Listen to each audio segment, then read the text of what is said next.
to take the children's bread and to cast it unto the dogs. To cast it to who? The dogs. To who? The dogs. So why did Christ call this woman a dog? Why did Jesus Christ, sweet Jesus, why did sweet Jesus call this white woman a dog? I've heard it said that it was like, well, it is, I mean, it is kind of offensive. Hold on. Why did because I want everybody to hear. And I want, because this is answering the question that we got. So Christ told Jesus Christ, the one that, oh, sweet Jesus, the one that you love so much. Yeah, all right. she was a dog. All right, so she was, exactly. I.S.U.P.K.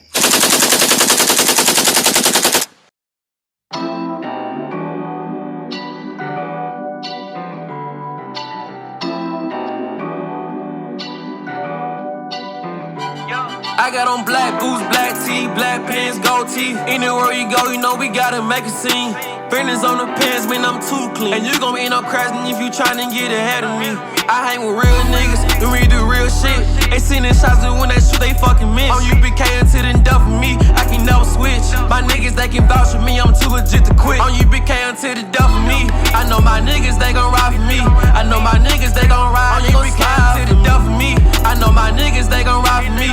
I know my niggas, they gon' ride, they gon' slide. Hey, you know me in the world, being the truth, you don't know me. I killed the old me last year when I was 19. I'm in the field now, you niggas watching from the nose. And I ain't never coming out, I'm in this truth, nigga, wait. I left the world and I ain't coming back, and that's all fact. When she got rid of these niggas, ran track, did a full flat. We ain't running for nobody, nigga, you know where we at. You posted up in all black, you cross the line, you get smacked. You better fall back, you fucking around and have a heart attack. We yelling double time, so we moving fast on your ass. Don't be trying to wreck the count, cause you gon' be the one to crash. UPK is undefeated, so we get the last laugh. I'm saying, I said she did that. She did that. And what y'all ain't, like you said, you disagree with that. You know what I'm saying? You standing out here disagreeing that blacks and natives and Hispanics are the true chosen people of God. You disagreeing with it right now, but she didn't disagree with that. No, I agree that they were people of color. What we're getting hung up on, because like we personally, or at least I personally don't think it matters that you're an Israelite. So like, whether you guys say this or not, like, I think it's irrelevant. What's irrelevant? Well, I don't think it necessarily matters that you are Jew. So like, well, we're gonna find out. We're gonna find out. No, we're gonna find out. We're gonna find out. I really, listen, I grew up thinking that Christ was white, all right? That's what I grew up thinking, because that's what I was told. And I was cool with it. Well, I'm very sorry because yeah, I grew up, I mean, but that's what your people taught us. You know what I'm saying? Don't forget, your people enslaved our people. So that's what they taught us while we were enslaved, that Christ was a white man. All right, this is something, you know, you're sorry to hear. You need to be sorry that your people put our people in slavery. That's what you should be sorry about. You know, but that's what we was taught in slavery, that Christ was a white man, and it was passed down through generation and generation of slavery and slavery and slavery, and it got to us. And we all believed that he was white too, until we actually opened up the scriptures and read. And when we finally opened up the scripture and read, and it clearly says that he wasn't, you know what I'm saying? And it woke us up. But read what you got. We're gonna get back to the question that you had in here. But this question gonna answer what we're talking about. Mark chapter 7, verse 24. And from thence he arose and went unto the borders of Tyre and Sidon. You said Mark chapter what? 7:24. All right, keep reading. And entered into an house, and would have no man know it, but he could not be hid. Get down to the meat, man. Verse 26. The woman was a Greek. This is a woman, right? This is a Greek woman. This is what you would call a Gentile, right? This is a Gentile woman, all right? Keep reading. A Syrophoenician. So this is a Syrophoenician. She was a Syrophoenician by blood. That's who she was. That's who she actually was. She was a Greek woman, but she was a Syrophoenician by blood, all right? Keep reading. By nation. By nation, that's who she was. Keep reading. And she besought him they would cast the devil out of her daughter. She understood who he was. She understood that was the Messiah. You know what I'm saying? That everybody been talking about in his land. All right. And she went to him and she seen him healing and everything. So she was like, okay, could you heal my daughter? All right. We see that you've been healed. We understand that you said that you only coming for the 12 tribes of Israel, the lost sheep of Israel. But could you heal my daughter? This is a Gentile, what you would call a Gentile. Yeah. So we agree on everything we're saying, right? All right, keep reading. Verse 27. But Jesus said unto her, let the children first be filled. He said, but Jesus said to her, let the children first be filled. Who is the children that we're talking about? Huh? Oh, say it loud so everybody can hear. Who is the children that this scripture is talking about? Israelites. Get a sister, get Allie a hand. And Amanda. Is that what your name is? Audrey. Audrey, okay. Audrey and Amanda. So, I don't believe all y'all look alike, but you know. And then it says. Hold on. Let me finish reading. I'm gonna read it. I'm gonna break it down. The whole thing? Yes, we got, because this answers the question. Okay. So this was a so-called heathen, a Gentile. Okay. And this is somebody who was not an Israelite. We clear on that, right? Yeah. So when she asked Christ to heal her daughter, Christ said, what? Let the children be fed. Let the children first be filled. He said, let the children be filled first. So he didn't heal her right off. All right? Hold on. I'm gonna get to this. Because I ain't got no problem with healing her at all. All right? Because I think that's what you think we do, but we don't. All right? So Christ told her, he said, let the children be fed. Let the children of Israel get all of the blessings that I got coming to them first. All right? Keep reading. For it is not meat. It's not what? It's not meat. All right, so this is old Quaker English. Meat means it's not wise. All right, read. Yeah, it's not right. To take the children's bread and to cast it unto the dogs. To cast it to who? The dogs. To who? The dogs. So why did Christ call this woman a dog? Why did Jesus Christ, sweet Jesus, why did sweet Jesus call this white woman a dog? I've heard it said that it was like, well, it is. I mean, it is kind of offensive. Hold on. It's a dog. Why did I want everybody to hear, and I want, because this is answering the question that we got. So Christ told Jesus Christ, the one that those sweet Jesus, the one that you love so much. Yeah. All right. She was a dog. All right. So she was exactly. So, but hold on, because I want everybody to hear. You know what I'm saying? To get what we trying to say. That when she asked Christ, could you help me? This is a Gentile. She asked Christ, could you help me? Christ said, it's not wise for me to help you. That's what he said. He said, it's not wise for me to help you and take away the blessings from the children. We agree on that, right? That's what he said. That's what he said. It's not wise for me to help you. But it's the reason why he helped you, though. But it's not wise for me to help you and take the blessings away from the children. And he also called her a dog. He called her a dog. Could you explain why sweet Jesus called a white woman, a Gentile woman, a dog? I think because he was considering her secondary, and that, like, she later said. Did he call anybody else in the scripture a dog? I don't know, actually. So that's a fair point. I don't know either. That's good that you said you don't know. That's very. That's good. Hey, at least you humble enough to say, look, I don't know why the hell he called her a dog. At least you humble enough to understand it. Now I'm gonna explain why he called her a dog. All right, read. Verse 28. And she answered and said unto him, yes, Lord.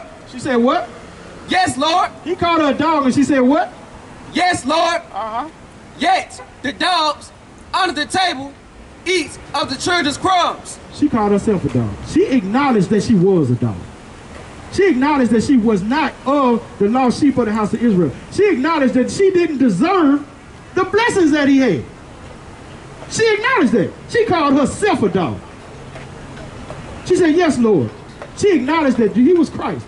She bowed down to a black man. Can you imagine that going on today? Can you imagine right now how you can look at a priest of the Lord, a prophet of the Lord, and be like, you know what? Yes, Lord.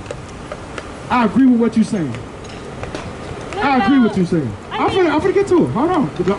I think she got you're not getting it. I think she kind of getting it, but I think that you're not getting it at all. You got a lot of pride on you, Alan. You got pride. But did Christ call her a dog? Yeah, he did. Did she call herself a dog? Did she admit that she was a dog? She did. Okay, so am I wrong for anything that I'm saying right now? No. I'm speaking it just how it is, right? Okay, all right, keep reading. I'm gonna get to it. Verse 29. This is why he blessed her. This is why he blessed her. He didn't bless her just because she was a dog.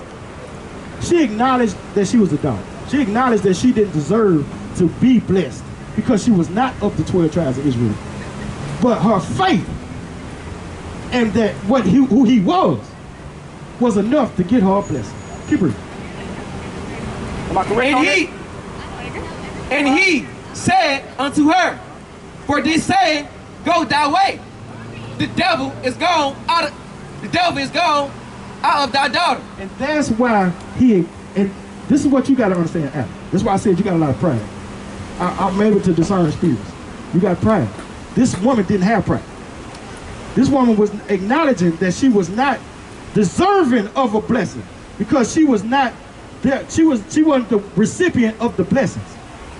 The children of Israel was the ones who Christ was blessing. When you go throughout the scriptures and you see blessing after blessing after blessing after blessing that Christ did. He made men blind, they can see again. He made men lame, they can walk again. All of those people who he blessed were of the lost sheep of the 12 tribes of Israel. All of them, every last one of them. There was not no, what you would call a Gentile. There was not. But this woman acknowledged that she was not of the 12 tribes of Israel. And she had faith in him anyway. And that's why she got a blessing. Do you think though, like... Do we agree on everything I just said? Did I break that down to exactly how it is in the scripture? Because of acknowledging... If not, tell me where I'm wrong at. Well, like... Sorry, like, I'm trying to keep track of everything you said, so like I may have forgotten something. But I guess, like, is it, in your view, I would say it's important that she acknowledged that Jesus was the Messiah. She did. I see it. Like, yeah, and she did. But it wasn't that he was a Jewish man. Like, it wasn't. Hold on. Both of y'all was talking at the same time. Okay. I'm gonna let you talk, Alec, and I don't know why I keep remembering your name, but I don't remember her. What's her name? Andrea? Audrey. Okay, Audrey. All right, go ahead, Audrey. I guess what I'm saying is, like, I think it's that she acknowledged that he's the Messiah, not that, like, oh, you're a Jewish man. She could acknowledge any Jewish man that, oh, you're a Jewish man, but that she acknowledged that he, like, was the Son of God, that he was the Messiah, that was, like, her faith, that, like, he gave her that blessing. But she came to him, and see, this is the part. In humility. Exactly. That's the point that's the point that you're missing. She came in humility, knowing that she was not Christ. Don't forget, Christ said he only came for the 12 tribes of Israel. Don't forget, he told the woman at the well, you don't know who you worship. We know who we worship. Don't forget, he's making a distinction between him and the people that are not of the 12 tribes of Israel. Every time he encountered one. Every time he encountered somebody outside of the 12 tribes, he made a distinction. And they would also agree. They were like, okay, the woman at the well was like, okay, what is you doing even talking to me? You know what I'm saying? You're a Jew. You're a Jew. Jews don't have any dealings with us. What are you doing even talking to? So they're making, everybody knew the distinction that it was between Jews and what you would call a Gentile. So what they you knew guys that. believe is what y'all believe, that in order to be saved, you have to acknowledge the 12 tribes of Israel, Black, Hispanic. I don't know. This is what we believe. This is what we believe. We believe that God, back in the Old Testament, there was a prophecy, right? And this is where you all don't understand, right? There's prophecy inside of the Old Testament. You know, a lot of people who are call themselves Christians, they don't read the Old Testament. All right, so yeah. So the reason why they don't know what happened in the Old Testament because they don't read it. So there's a reason why Christ had to come in the first place. He didn't just pop up on the scene with like, I'm finna save the world. There was something that happened that made him have to come. And what happened in the Old Testament was the Israelites who God had a covenant with, they broke their covenant with God. So this is why he had to come in the first place, to bring the Israelites back to their God. This is why he came. The scriptures is clear about that. All right? So that's why he had to come in the first place. And then the children of Israel, through prophecy and through curses, Deuteronomy, curses of Deuteronomy 28 chapter. You read the Deuteronomy 28 chapter, you'll see curses that were going to befall the Israelites if they didn't follow what God said. All right? So in these curses, God said that he was going to scatter the Israelites on the four corners of the earth. All right? He's going to scatter them all over the world. All right? So now I'm going to get to, because eventually I'm going to get to why Paul was going talking to these Gentiles and who these Gentiles were. All right? So now what we understand is through the scriptures is that the Israelites were all over the world. So when Christ came to Jerusalem, to Israel, all right, there was 3 tribes there. Don't forget it's 12 tribes. There was 3 tribes there. Where the other 12 at? Where the other 10? Where was the other 10? We're not well versed. I'm not well versed enough to know where the tribes and you know what? That's good that you say it. That's humble that you say it. Because, you know, the average person will come over here and argue with us thinking that we don't know. You do what I'm saying? And it's great that you come over here and was like, look, I don't know, you all are more versed than me. Well versed than me. So in the 12 tribes, don't worry about this. Don't worry about this. Y'all know what it is. All right. So when the 12 tribes were split up, there were 3 tribes that were left in Jerusalem. There was Benjamin, Levi, and the tribe of Judah. Those were the tribes that were left there. So the other 10 tribes, you know, were gone. So Christ got to come to bring the other 10 tribes back together. Give me Ezekiel 37 chapter. Christ had to come bring the 2 sticks. Somebody give me the 2 sticks. Christ had to come bring these 12 tribes back together again so they can serve their God. Because they out serving other gods. They are all scattered around the world selling other gods. You know, they in Christianity, you know, they Buddhists, they, you know what I'm saying, all these other things. But Christ came to bring them back together to the covenant. Matter of fact, before you go there, go to Jeremiah 31 and 31. I'm gonna show you something. Jeremiah 31 and 31. This is something that you probably don't know. Cause this I'm trying to stitch it together for you so you'll understand what we're talking about, all right? Yeah. Give me 31 and 31, Jeremiah. Jeremiah, chapter 31, verse 31.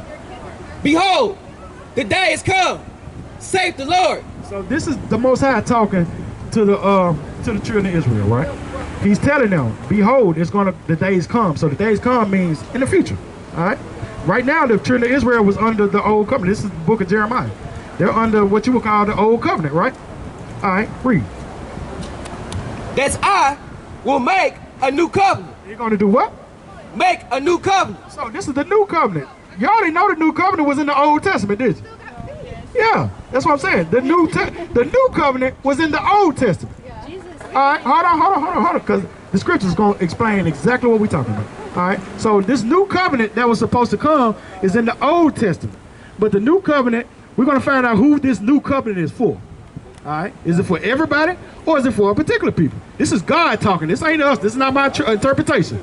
This is what God said. Matter of fact, read it from the beginning again. Behold, the days come, saith the Lord, that I will make a new covenant. It's the new covenant that y'all know. Y'all know about the new covenant. Y'all Christians, all right? So let's find out about the new covenant. With the house of Israel. Hold on. That can't be right. That can't be right. God said he's going to make a new covenant with who? The house of Israel. Put it on your phone. Jeremiah 31 and 31. So you want to say that we just coming up with something or we making something up? Yeah, God said that he's going to make a new covenant with who? The house of Israel. And who else? And with the house of Judah. The house of who? The house of Judah. Nobody tell you crack. You know why? Because I never saw you before. But you a black man like me. And it's worth something. My whole life was trying to find something to follow. Had loyalty, every man tried to borrow. Felt pain and a lot of sorrow. Got betrayed, sold packs. I didn't even have my heart broke. Living confused, about to lose hope. Cops got me on the side of the road like a sideshow. Need an antidote before I croak. Now I'm setting fire to rhythm man blues, boy, this guitar smoke. Rebel with no cause, trying to find direction. The world got me vexed. Picked up a bad liquor habit that's hereditary from oppression. Felt like my life was on fire, trying to find an exit. Now look, 10 G's plus a good wreck. Sometimes a follower is a soldier, trying to find a good shepherd. Plus when you in hell, how do you excel? Wisdom the breath of life, I don't believe in fairy tale. Listen well to what I tell. No calling can cause pain, something that a rebel knows very well. Can't you tell I was sent from the Lord?